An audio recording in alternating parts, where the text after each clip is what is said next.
Hello दोस्तों, चलिए आज अपन पढ़ते हैं बाल विकास के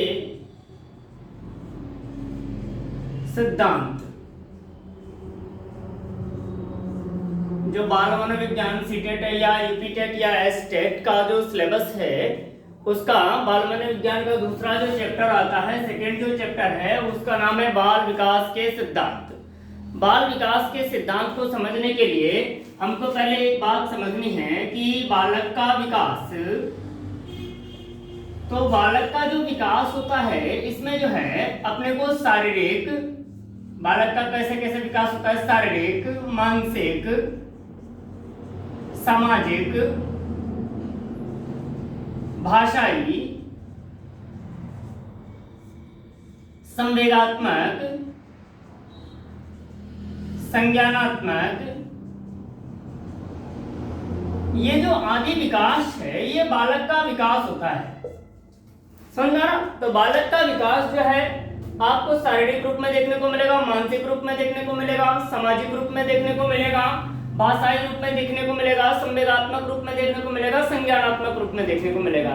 यानी अगर ये कहा जाए कि इन सब चीजों को ऐसे अगर कह दें हम कि किसी भी बालक में, जैसे इसको परिभाषा के रूप में लेकर चलते हैं, सॉरी, किसी भी बालक में समय के साथ हुए गुणात्मक तथा मात्रात्मक परिवर्तन को बाल विकास कहते हैं।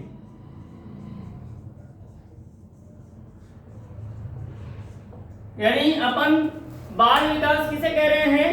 किसी भी बालक में समय के साथ हुए गुणात्मक तथा मात्रात्मक परिवर्तन को हम जो है बाल विकास कहते हैं। अभी हमें यहाँ पर समझना है कि बालक कौन है।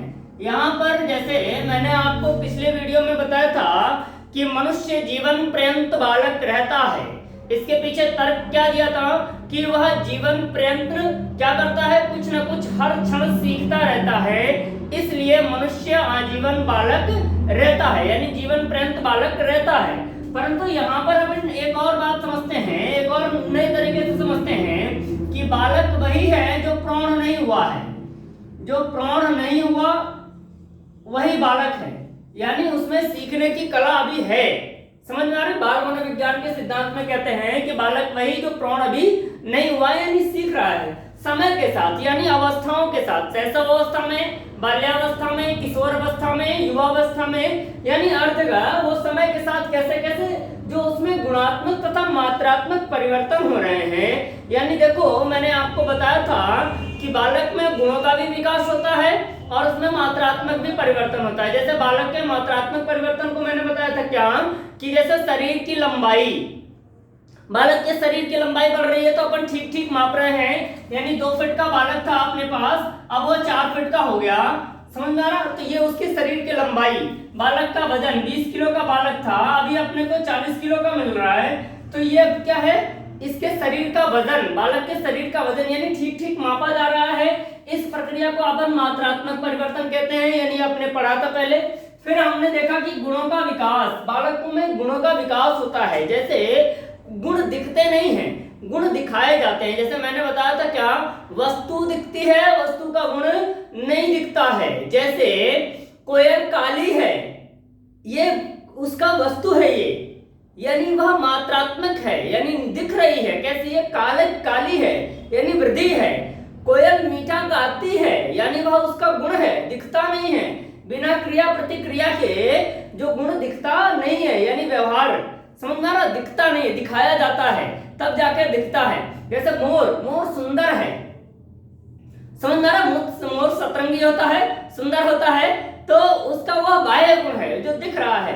पर आंतरिक गुण, मोर की आवाज कर्कश होती है, पर वहीं कोयल की आवाज मीठी होती है। देखो डुअलिज्म एक चीज दे रहा हूं समाज में, जो बाह्य गुण मोर की तरह अपनाना है कि आंतरिक गुण कोयल रखना है। दिमाग में जरा इस चीज को रखना और फिर अपना डेवलपमेंट के बारे में बात करना। खैर इस पर मैं अलग से चर्चा करूंगा एक दिन आपको कि आपको जो है, और हाँ सही बात कहा कि जो पैसे है ना मोरी कमा के देता है चिड़ियाघर में। चलो, गुणात्मक परिवर्तन यानी जो है गुण जो है वस्तु का गुण दिखता नहीं है, यानी कोयल का गुण दिख नहीं रहा है, तो बालक में भी गुण आता है, समझ में आ रहा है? तो इसी गुण को जब अपन किसी भी बालक में समय के साथ हुए गुणात्मक तथा मात्रात्मक परिवर्तन को जो है अपन बाल विकास कहते हैं। और बाल विकास शारीरिक रूप में, मानसिक रूप में, भाषाई रूप में, संवेगात्मक रूप में, सामाजिक रूप में, इन सारी चीजों रूपों में होता है। ये चीज आपने समझी है। एक और चीज आपको समझनी जो है वो ये मैं बताता हूं, एक सेकेंड, कि जैसे एक बात आती है जो ये इंपॉर्टेंट भी है, आपके लिए काम भी करेगा। विकास, परिपक्वता तथा अनुभव की, इंपॉर्टेंट चीज है, याद रखना, अनुभव की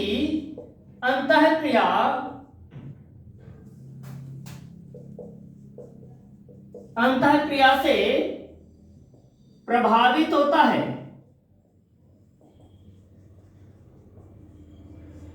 यानी जो बालक का विकास है यह परिपक्वता यानी मैच्योरिटी तथा अनुभव की अंतःक्रिया से प्रभावित होता है। जैसे अब इसको एक बात और मैं आपको यहाँ फैक्टर करना चाहता हूँ अनुभव पर। जैसे लोग अनुभव की बात करते हैं, कहते हैं कि उम्र के साथ अनुभव आता है। बात सही है, मैं इसको कोट नहीं कर रहा, पर मैं आपके इसके विपक्ष में एक तर्क देना चाहता हूँ कि अनुभव जो है उम्र के साथ नहीं, परिस्थितियों के जूझने से आता है। जो अनुभव है वह परिस्थितियों से जूझने से आता है, न कि उम्र से आता है। जैसे मैं आपको एक उदाहरण दूं कि गांव में दो लोग रहते हैं, एक की उम्र 60 साल है और एक की उम्र जो है 32 साल है।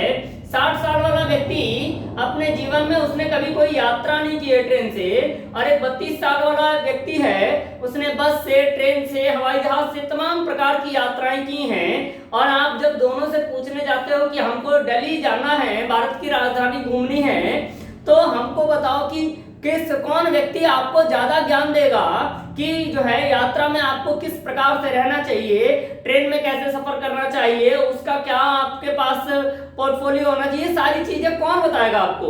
जो 60 साल का अधिक उम्र रखा हुआ व्यक्ति है, या जिसने 32 साल की यात्रा में अपना समय 32 साल की उम्र का है और यात्रा किया है, यानी जिसने परिस्थितियों से जूझा है, यात्रा करने वाला व्यक्ति, 32 साल का उम्र का व्यक्ति। 60 साल व्यक्ति के पास यात्रा का कोई अनुभव नहीं है, उसकी उम्र अधिक हो गई है। तो सामाजिक परिवेश में एक बात कही जाती है क्या कि उम्र के साथ अनुभव बढ़ता है। ठीक है, मैं स्वीकार करता हूँ बहुत सारी जगहों पर ये बातें काम करती हैं, परंतु इसके साथ एक और चीज आपको स्वीकार करना है क्या कि जो अनुभव है वह उम्र से नहीं, परिस्थितियों से जूझने से आता है। तो इस चीज को आपको समझना है कि जो बालक का विकास है वह परिपक्वता यानी मैच्योरिटी, जो मैंने पिछले चैप्टर में आपको बता रखा था, और अनुभव की अंतःक्रिया से प्रभावित होता है। जैसे मान लीजिए कि ये कोई रेस्टोरेंट है, यहाँ पर एक कोई आपका मित्र बैठा हुआ है और यहाँ आप अपना घर पे बैठे हुए हो, और इस मित्र ने आपको फोन लगाया और बोला कि जरा आ जाओ, मैं तुम्हें यहाँ पर कॉफी पिलाता हूँ। तो आप कहे कि ठीक है चलो आ जाता हूँ, और आप जब ये वाला रास्ता पकड़ के यहाँ पर पहुंच रहे हो, समझ में आ रहा है, तो यहाँ पर जो है थोड़ा सा पानी लगा हुआ है, कीचड़ टाइप में हो रखा है, बरसात तो रखी थी यहाँ पर, समझ में आ रहा। आप यहाँ से गए और जैसे यहाँ पर पहुंचे, यहाँ आपने स्लिप कर गया और गिर गए। तो जब आप अपने मित्र के पास पहुंचे, मित्र ने पूछा आने में कोई असुविधा तो नहीं हुई, तो आपने क्या किया, अपना अनुभव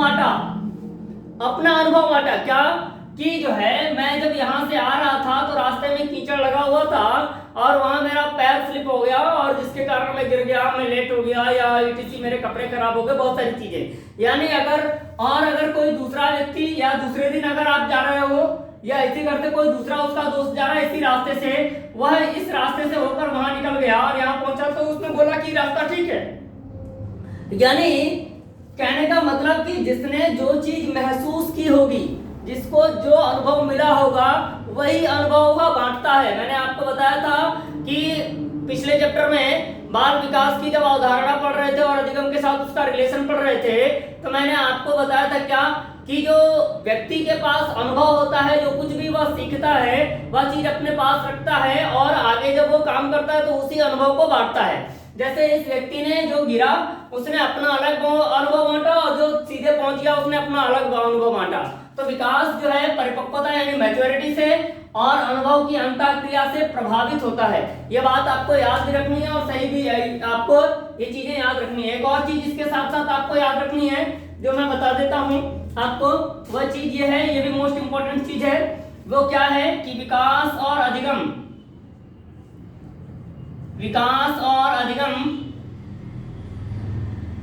एक साथ नहीं चलते, यानी विकास और अधिगम एक साथ कभी आगे नहीं बढ़ते हैं, इनमें अलग अलग चीजें होती हैं। इस चीज को अपन विकास के सिद्धांत के फॉर्मूले को आगे आगे समझेंगे, पर आपको ये दो चीजें याद रखनी है। क्या?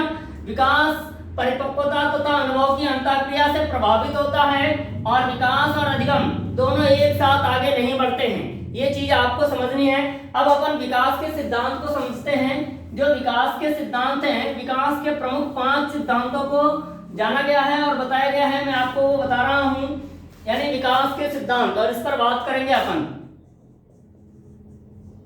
विकास के सिद्धांत,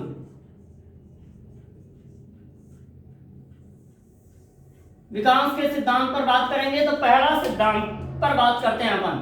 विकास का जो पहला सिद्धांत है, वह पहला सिद्धांत इंपॉर्टेंट सिद्धांत है और उस सिद्धांत का नाम है क्या? निरंतर विकास का सिद्धांत।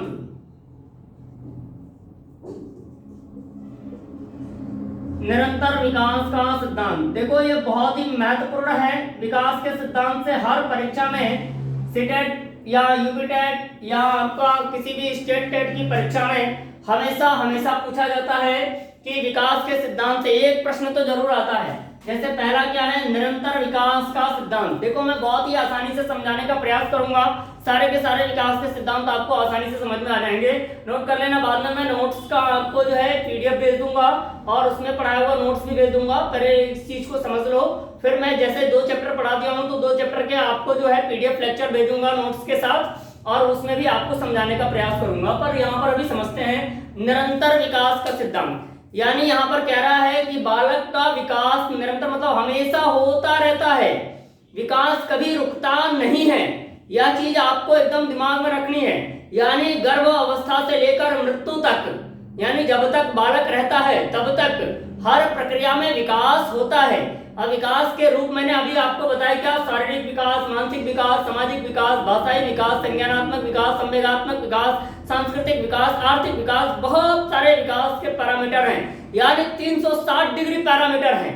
हर क्षण विकास होता रहता है, यानी निरंतर विकास होता रहता है। परंतु इस चीज इसमें समझनी है कि विकास कभी तीव्र गति से और कभी मंद गति से होता है। ये चीज अचानक आपको याद रखनी है। विकास अचानक से नहीं हो जाता है। जैसे कोई शिशु जन्म लिया और अचानक से युवा अवस्था में हो गया, ऐसा कभी नहीं होता है। विकास निरंतर होता है, धीरे धीरे होता है, कभी मंद गति से होता है या कभी तीव्र गति से होता है। और एक और महत्वपूर्ण बात इसमें आपको मैं समझाऊं कि विकास जब हो जाता है, पूर्ण रूप से हो जाता है, तो वह स्पष्ट रूप से दिखता है। विकास होने के बाद वह पूर्ण रूप से स्पष्ट रूप से दिखता है। ये चीज आपको समझनी है। जैसे आप बड़े हो गए, हाँ आप बड़े हो गए ना, ये चीज स्पष्ट रूप से दिख रही है। यानी बालक जब बड़ा होता है, किशोर अवस्था में आता है, तो मैंने बताया था आपको क्या कि उसके सीने चौड़े हो जाते हैं, समझ में आ रहा? उसकी आवाज भारी हो जाती है, यानी यह दिखता है स्पष्ट रूप से। पर आप कब बड़े हो गए, इसका कोई पैरामीटर आपके पास नहीं है कि आप कब बड़े हो गए। तो ये चीज आपको समझनी है। निरंतर विकास का सिद्धांत यह इस चीज को बताता है क्या कि बालक का विकास हमेशा होता रहता है, कभी धीमी गति से होता है, कभी मंद गति से होता है मिनट से, या कभी तीव्र गति से होता है। अचानक से नहीं होता, अचानक से परिवर्तन नहीं आता। यानी आपके जीवन में किसी भी प्रकार के विकास में, चाहे शारीरिक, मानसिक, भाषाई जो भी रहा, इसमें क्रांति रूपी परिवर्तन नहीं होता, अचानक से कभी कुछ नहीं होता। परंतु हाँ, यह बात बिल्कुल सही है कि विकास जब हो जाता है पूर्ण रूप से, तो वह स्पष्ट रूप से देखने लगता है ना? समझ में आ रही बात? ये समझ में आया। दूसरा अपन को पढ़ते हैं, जो दूसरा मोस्ट इंपॉर्टेंट है, ये हर परीक्षा में लगभग पूछा गया है, आपको भी इसको जानना है। विकास की दिशा का सिद्धांत हर परीक्षा में लगभग ये प्रश्न आ जाता है। और विकास की दिशा का सिद्धांत, विकास की दिशा का सिद्धांत। ये आपको बहुत ही ज्यादा समझना है, महत्वपूर्ण है और बहुत ही आसान है। विकास की दिशा का सिद्धांत, विकास की जो दिशा होती है, मैं बता रहा हूं कि बालक का विकास किस दिशा में काम करता है। बालक का विकास याद करके रख लेना, नोट करके रख लेना इस चीज को कि बालक का विकास सिर से लेकर पैर की ओर होता है। बालक का विकास जो है सिर से शुरू होकर सिर की तरफ से लेकर पैर की ओर होता है। यही प्रश्न पूछता है कि बालक का विकास किस डायरेक्शन में होता है, तो आपको क्या बताना है, सिर से लेकर पैर की तरफ होता है। इसको इस तरह समझो, देखो पहले बालक जो है सर हिलाता है, यानी सर की क्रिया होगी, सिर हिलाएगा बालक, पहले सर हिलाएगा, फिर हाथ हिलाएगा, फिर पैर हिलाएगा, फिर बालक बैठना सीखता है, फिर बालक खड़ा होना सीखता है, फिर बालक चलना सीखता है, फिर बालक दौड़ना सीखता है। यह विकास का क्रम है, विकास की दिशा है।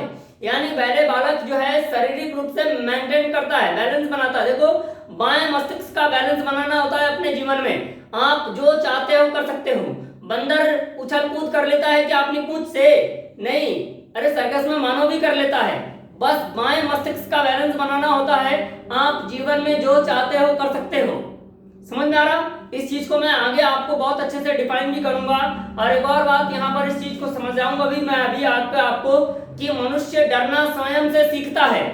जो डर का संवेग है या प्रेम का संवेग है, यह व्यवहार में बदलता है। जैसे मैंने बहुत पहले पिछले वाले वीडियो में, मैं पिछले वाले चैप्टर में आपको यह बात बताई थी क्या कि मनुष्य के अंदर जो प्रेम है वह अवस्था के अनुसार अपने आप बदल जाता है। यानी एक समय बालक अपने माँ से सर्वाधिक प्रेम करता है, एक समय पत्नी से सर्वाधिक प्रेम करता है, या एक समय अपने पति से सर्वाधिक प्रेम, अगर महिला पुरुष में जो भी बालक शिशु है या शिशु बालिका है या बालक है, फिर एक समय उसका जो प्रेम है अपने बच्चे तक आता है, और फिर एक समय जब वह बूढ़ा हो जाता है तो अपने नाती के पास आता है। तो यानी जो विकास अवस्था के आधार पर जो प्रेम का आधार बदल रहा है, उसी तरह डर का संवेग भी बदलता है। तो यहाँ पर हुई चीजें तो बाद में मैं आपको बहुत अच्छे से क्लियर करूंगा। आपका प्रश्न आ रहा था, तो फिर इसमें विकास की दिशा का सिद्धांत ये समझना है क्या, विकास जो है सिर से लेकर पैर की तरफ होता है। समझ आ रहा है? यानी बालक पहले सिर को हिलाता है, फिर जो है हाथों को हिलाएगा, फिर पैर हिलाएगा, फिर बालक बैठेगा, फिर खड़ा होगा, फिर बालक चलेगा और फिर बालक दौड़ेगा। कभी किसी देखा बालक को क्या कि वो बैठते तुरंत जन्म लिया और बैठना शुरू कर दे, और बैठने के बाद सीधे दौड़ना शुरू कर दे, बाद में वो खड़ा हो, ऐसा कुछ नहीं होता। समझ आ रहा है? कोई भी बालक है तो उसमें जो है आपको जो है ये चीज देखने को मिलेगी। इसी को बोलते हैं विकास की दिशा का सिद्धांत। तो विकास सिर से लेकर पैर की तरफ होता है, यानी वह पहले अपने सिर से सारी चीजों को मेंटेन करता है, फिर हाथों का बैलेंस बनाता है, फिर पैर का बनाता है, फिर वह बैठता है, समझ आ रहा है, फिर वह खड़ा होता है, फिर वह चलता है और फिर वह दौड़ता है। इसी प्रक्रिया को अपन बोलते हैं क्या, विकास की दिशा का सिद्धांत। जो तीसरा सिद्धांत आता है, जो इंपॉर्टेंट ये भी सिद्धांत है, वह सिद्धांत है व्यक्तित्व विभिन्नता का सिद्धांत। इस सिद्धांत को बोलते हैं व्यक्तित्व विभिन्नता का सिद्धांत। ये भी इंपॉर्टेंट सिद्धांत है, ये भी आपको समझना है। व्यक्तित्व विभिन्नता का सिद्धांत बहुत ही आसान है, आसानी से इस चीज को आप समझ सकते हो। व्यक्तित्व विभिन्नता का सिद्धांत देखो, सभी बालक अलग अलग होते हैं, सभी के गुण अलग अलग होते हैं, सबका शारीरिक विकास अलग, सबका मानसिक विकास अलग, सबका संवेगात्मक विकास अलग, सभी प्रकार के जितने विकास होते हैं सबके अलग अलग होते हैं। यहाँ तक कि एक ही माता पिता की दो जुड़वा संतानों का में भी व्यक्तित्व विभिन्नता पाई जाती है, कोई एक जैसा नहीं होता है। आप एक दूसरे से अपनी कंपेयर करते हो, कब कंपेयर करते हो, यानी जब आपको बाल विकास के सिद्धांत की जानकारी नहीं होती है। देखो मेरा एक भाई है छोटा, अभी उसकी दो बच्चियां हुई हैं जुड़वा, समझ में आ रहा? दोनों बच्चियों का शारीरिक विकास अलग है, दोनों बच्चियों का मानसिक विकास अलग है, दोनों बच्चियों का सांवेगिक विकास अलग है, दोनों व्यक्तियों का संज्ञानात्मक विकास अलग है, सब कुछ अलग अलग होता है। ये चीज आपको समझनी है। यानी आप जितने हो, देखो सारे के सारे व्यक्तित्व विभिन्नता हो, सब अलग अलग हो, सब में एक स्पेशल क्वालिटी होती है। मैं इससे आपके व्यक्तित्व विभिन्नता से संबंधित एक अलग ही आपको क्लास लूंगा और आपको बताऊंगा कि व्यक्तित्व विभिन्नता किस प्रकार से कैसे कैसे काम करती है। आपको बस इतना समझना है कि जो भी बालक होता है सभी एक प्रकार एक जैसे नहीं होते, उसमें शारीरिक, मानसिक, संवेगात्मक, संज्ञानात्मक अलग अलग प्रकार से विभिन्नता, व्यक्तित्व विभिन्नता पाई जाती है। आप एक ही माँ की दो जुड़वा संतान लो, देखो आनुवंशिकता का गुण एक ही साथ है दोनों में, दो बालक हैं, दो शिशु हैं, एक ही माता पिता की संतान है, एक ही गुण है, एक ही आनुवंशिक गुण आ रहा है इसमें, परंतु वातावरण के आधार पर व्यक्तित्व विभिन्नता भी देखने को मिलती है। वातावरण भी एक हो, उसके बावजूद भी व्यक्तित्व विभिन्नता है। किसी का शारीरिक विकास तेज गति से होगा, जैसे मैंने अभी बताया कि मेरा भाई है, उसका जो जुड़वा बहनें हुई हैं, दो जुड़वा उसकी बेटियां हुई हैं, और दो जुड़वा जो बहनें हैं वो उनमें बड़ी वाली का अलग शारीरिक विकास है, छोटी वाली का अलग शारीरिक विकास है, एक ही मिनट का भी अंतर होता है। आप समझते हो इस चीज को? रंग अलग है, रूप अलग है, मानसिक दशाएं अलग हैं, वो सोचते अलग हैं। एक बहुत ही चंचल है, एक बहुत ही धैर्य है, एक दुबली पतली है, एक मोटी है, हेल्दी है, वो मीन्स टू से ये चीजें आपको समझनी है। यानी व्यक्तित्व विभिन्नता का सिद्धांत, सब एक दूसरे से अलग होते हैं, कोई एक जैसा नहीं होता है। विद नोट्स के साथ मैं इस चीज को आपको और अच्छे तरीके से बताने का प्रयास करूंगा। लेक्चर में बस यहाँ पर समझाने का प्रयास कर रहा हूँ, ये चीज समझनी है। इसको अपन बोलते हैं व्यक्तित्व विभिन्नता का सिद्धांत। यानी सभी बालक अलग अलग होते हैं, यहाँ तक कि एक ही माता पिता की संतानें भी अलग अलग होती हैं। बड़ा बेटा कुछ और, छोटी बेटी कुछ और, छोटा बेटा कुछ और, सब में अलग अलग अलगाव देखने को मिलता है। यहाँ तक कि एक ही माता पिता की दो जुड़वा संतानें जो एक ही वातावरण में हैं और एक ही समय में हैं, उनमें भी व्यक्तित्व विभिन्नता देखने को मिलती है। सब अलग अलग होते हैं, किसी शारीरिक गुण से अलग, कोई मानसिक गुण से अलग, समझ में आ रही बात? कोई सामाजिक गुण से अलग, कोई भाषाई गुण से अलग, कोई संज्ञानात्मक गुण से अलग, कोई संवेगात्मक गुण से अलग, ये तमाम प्रकार की चीजें हैं, ये आपको समझना है। तो और चौथा जो आता है, जो भी इंपॉर्टेंट है, चौथा वाला भी, वह कौन सा होता है ये मैं आपको बता रहा हूं, वो होता है क्रमबद्धता का सिद्धांत। क्रमबद्धता का सिद्धांत इंपॉर्टेंट सिद्धांत है, क्रमबद्धता का सिद्धांत। ये भी आपको समझना है कि क्रमबद्धता का सिद्धांत क्या कह रहा है। क्रमबद्धता का सिद्धांत, देखो ये बात बिल्कुल सत्य है क्या कि बालक जो है, सब बालक अलग अलग होते हैं, ठीक है, इसमें कोई दिक्कत नहीं है।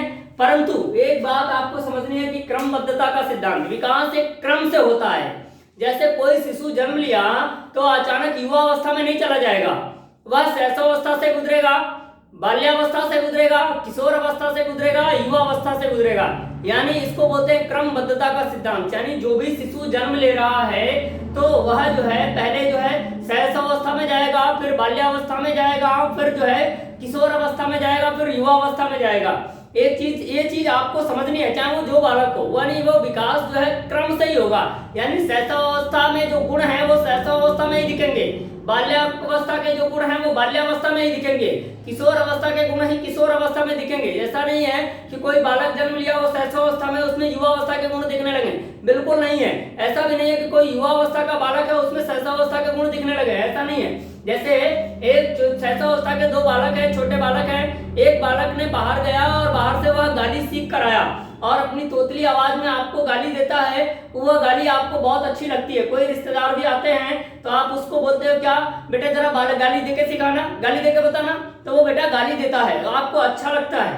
परंतु वही शैशवावस्था का जो गुण है तोतली आवाज में प्यार देना, और वही जो बालक जो है जब वह किशोर हो जाता है यानी बड़ा हो जाता है, अभी भी उसकी आवाज मान लीजिए तोतली है, तब वह गाली देगा तो आपको अच्छा लगेगा क्या? आप दो लपड़ खींच दोगे, है ना। तो ये चीजें आपको समझनी है क्या, क्रमबद्धता का सिद्धांत। यानी जो बालक जन्म लेता है वह पहले शैशवावस्था में रहेगा और शैशवावस्था में शैशवावस्था के ही गुण सीखेगा, समझ में आ रहा। व्यक्तित्व विभिन्नता होती है सब में, पर आपको ये चीज समझना है कि कोई बालक शैशवावस्था का है तो बाल्यावस्था का गुण जो है शैशवावस्था में नहीं सीख लेगा, वह शैशवावस्था का गुण शैशवावस्था में सीखेगा और उसके बाद बाल्यावस्था से, फिर किशोर अवस्था से, युवा अवस्था से, यानी इस क्रम से उसको गुजरना ही गुजरना है, समझ में आ रही बात। तो इसको अपन बोलते हैं क्या, क्रमबद्धता का सिद्धांत, जो इंपॉर्टेंट है। एक और सिद्धांत जो पांचवा सिद्धांत जो महत्वपूर्ण सिद्धांत होता है वह उसका नाम है, इसका अलग से एक चैप्टर ही आएगा, आनुवंशिकता व वातावरण की अंतःक्रिया का सिद्धांत।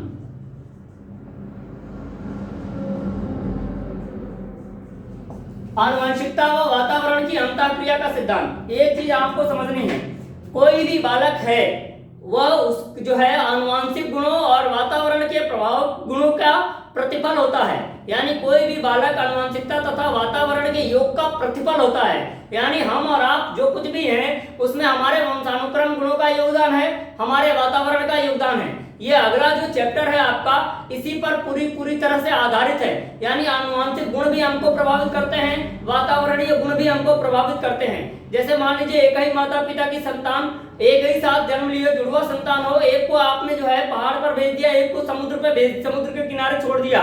यानी आपने एक को जो है कोची तट पे भेज दिया और एक को जम्मू कश्मीर भेज दिया, तो वो वहां रहने लगे।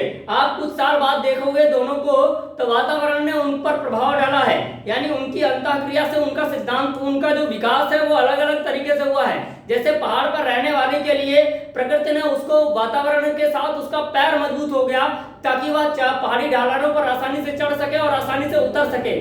पर वही सागर के किनारे रहने वाले की भुजाएं मजबूत हो गई कि वह आसानी से सागर में जा सके, समुद्र में जा सके और मछली पकड़ सके, यानी नाव चला सके। वहीं मैदानी क्षेत्रों में रहने वाले बालक के लिए सीना मजबूत दिया ताकि वह कुदाल चला सके, उसके फेफड़े मजबूत हो सके। ये चीज आपको समझनी है।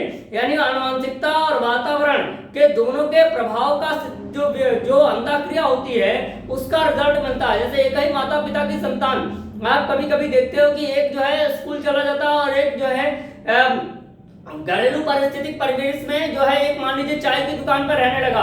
अगर दोनों ओपन वातावरण में हैं, उसके बावजूद भी जब दोनों को एक साथ रखोगे तो दोनों में मानसिक विकास यानी शब्द शक्ति किसके पास ज्यादा रहेगी। यानी जो जितने लोगों के संपर्क में आएगा, जैसे चाय की दुकान वाला बालक बहुत सारे लोगों के संपर्क में आता है तो उसके पास शब्द शक्ति ज्यादा बढ़ जाती है और बाकी के पास शब्द शक्ति कम रहती है। ये चीज आपको समझनी है। इस चीज का एक चैप्टर ही है, इसको मैं आपको बताऊंगा, ये चीजें समझाऊंगा भी। तो आनुवंशिकता और वातावरण की अंतःक्रिया का जो सिद्धांत है यह भी बालक के विकास को प्रभावित करता है। हम और आप जो कुछ भी हैं, हमने जो कुछ भी सीखा है, यानी मनुष्य अपने वातावरण से ही सीखता है। जिस वातावरण में रहेगा उसी वातावरण का उस पर प्रभाव पड़ेगा। अगर गाली वाले वातावरण में रह रहा है बालक तो आपको उसको गाली सिखाने की जरूरत नहीं पड़ेगी, और अगर गाली वाले वातावरण में नहीं रह रहा है तो आपको जरूरत पड़ेगी तो गाली उसको सिखानी पड़ेगी। समझ में आ रही बात। यानी जिस वातावरण में, जैसे आप भोजपुरी भाषा के क्षेत्र में रहते हो तो भोजपुरी आपको सिखानी नहीं पड़ती है, सीख लेते हो। पंजाबी भाषा के क्षेत्र में रहते हो तो पंजाबी आपको सिखानी नहीं पड़ती, सीख लेते हो। पर वहीं आप जो है अंग्रेजी वाले वातावरण में नहीं रहते हो, तो अंग्रेजी भाषी वातावरण में नहीं रहते हो तो आपको अंग्रेजी सीखनी पड़ती है। और आप जाते हो, लिखा रहता है क्या 30 दिन में अंग्रेजी बोलना सीखें, और फिर वहां वो काम करके आते हो, सीख के आते हो। तो ये चीजें आपको जो है वातावरण का प्रभाव पड़ता है, ये चीज देखनी है। तो बाल विकास के जो सिद्धांत हैं, यानी विकास के सिद्धांत, पहला निरंतर विकास का सिद्धांत, फिर विकास की दिशा का सिद्धांत, फिर व्यक्तिगत विभिन्नता का सिद्धांत, फिर क्रमबद्धता का सिद्धांत, और फिर आनुवंशिकता यानी वंशानुक्रम व वातावरण की अंतःक्रिया का सिद्धांत। ये जो सिद्धांत है, ये तो 5 महत्वपूर्ण सिद्धांत हो गए, ये चीजें समझनी है। पर इन सिद्धांतों का शिक्षा मनोविज्ञान में उपयोगिता क्या है? तो यानी एक शिक्षक को इसके लिए क्या चाहिए, तो बाल मनोविज्ञान में इसकी उपयोगिता क्या है, इसका शैक्षिक महत्व क्या है, ये चीज समझनी है। इसको मैं आपको 2-4 लाइन में बताता हूँ और आगे इसका एक चैप्टर भी होगा तो मैं वहां आपको इस चीज को समझाऊंगा। देखो, जब तक एक शिक्षक बालक के मन को नहीं समझेगा तब तक वह उसकी कमियों को नहीं पता कर सकता है और वह उसका विकास नहीं कर सकता। यानी बालक के व्यवहार को समझने में बाल मनोविज्ञान का सिद्धांत अति आवश्यक है। बाल विकास का अगर आपको सिद्धांत जानते हैं तो आप बालक कब क्या सोचता है, कैसे ठीक सोचता है, क्या करना पसंद करता है, क्या नहीं पसंद करता है, ये सारी चीजों की जानकारी हो जाएगी। यानी कुछ अवस्थाओं में बालक में नकारात्मक प्रवृत्तियों को ज्यादा प्रोत्साहन मिलता, बढ़ जाता है। जब आपका इसका ज्ञान होगा तो आप उस चीज को क्या कर सकते हो, आसानी से सुधार सकते हो। यानी बालक के व्यवहार को समझने में, शिक्षण कला को रोचक बनाने में, बालक के स्वरूप को समझने में, शिक्षण विधियों का प्रयोग करने में, बालक के मन को समझने में, तमाम प्रकार की गतिविधियों में, यानी बालक कब, कहां, कैसे, क्या करता है, क्या सोचता है, उसका आपको कौन से करिकुलम का निर्धारण करोगे, यानी किस अवस्था का बालक है तो आप उसको क्या चीज पढ़ाओगे, ये तमाम चीजों में ये बाल विकास के सिद्धांत का बहुत ही ज्यादा महत्व देखने को मिलता है। मैं अगले चैप्टर में आपको जो है इस चीज के बारे में बताऊंगा कि आनुवंशिकता तथा वातावरण का बालक के विकास पर क्या योगदान होता है और इन सारी चीजों की जो है शैक्षिक महत्व क्या है, इन सब चीजों का, ये इसका डिटेल स्टडी मैं आपको नोट्स के साथ भी समझाने का प्रयास करूंगा। तो आज के लिए इतना ही, बहुत बहुत धन्यवाद।